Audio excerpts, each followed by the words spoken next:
இப்போ மோகன ராகம் பார்க்க போகிறோம். மோகனத்துக்கு ஆரோகணம் அவரோகணம் வந்து எல்லாமே வெள்ளைக்கட்டை, ஒரு கட்டை சுதியில் வாசித்தா. அதாவது ஒரு கட்டைங்கிறது வந்து ஸ்டார்டிங். இது வந்து பேஸ் ஆக்டிவ். எப்போதுமே நம்ம நடுவில் ஆக்டிவ்லேருந்து தான் வாசிக்கணும். இது பேஸ் ஆக்டிவ். அதாவது 7 கீ ஒயிட் கீக்கு அப்புறம் நம்ம வந்து வாசிக்க ஆரம்பிக்கணும். ஸோ இப்போ வந்து இந்த மோகன ராகத்துக்கு வந்து சரிக பதசா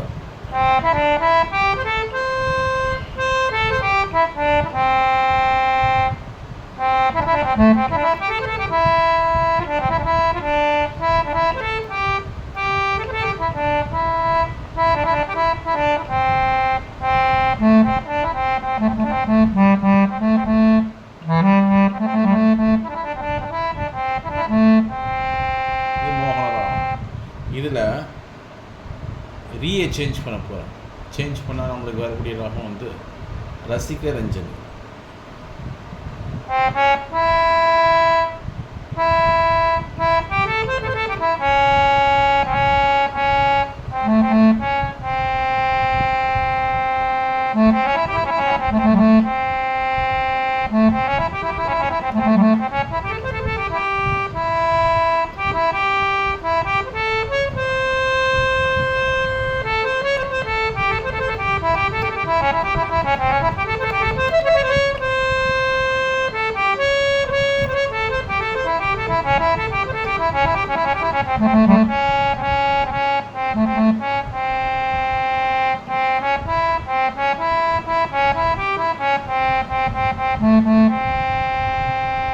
இது ரசிக ரஞ்சனி.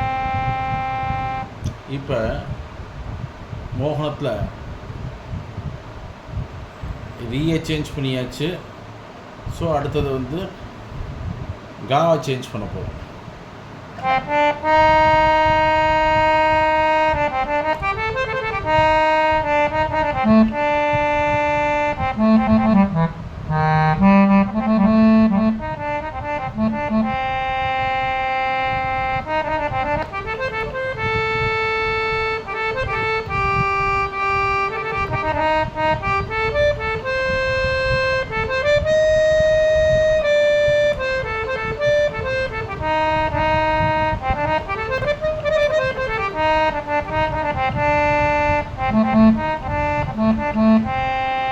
இப்போ நம்மளுக்கு வரக்கூடிய ராகம் வந்து சிவரஞ்சனி.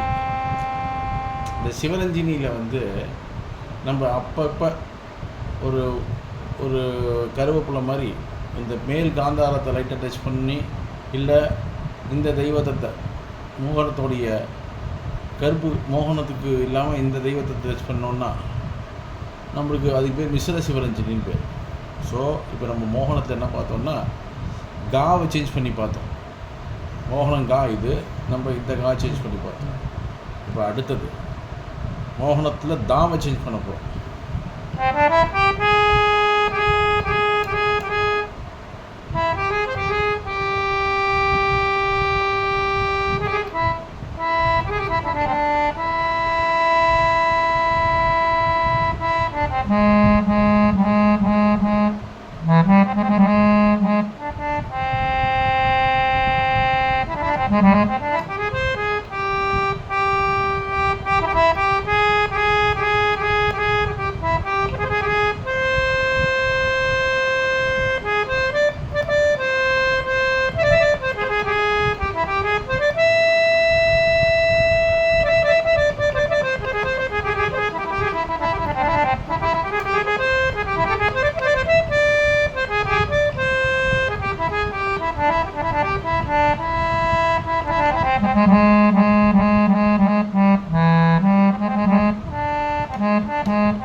ஸோ இப்போ நம்மளுக்கு வந்து வரக்கூடிய ராகம் வந்து வாசந்தின்னு பேர்.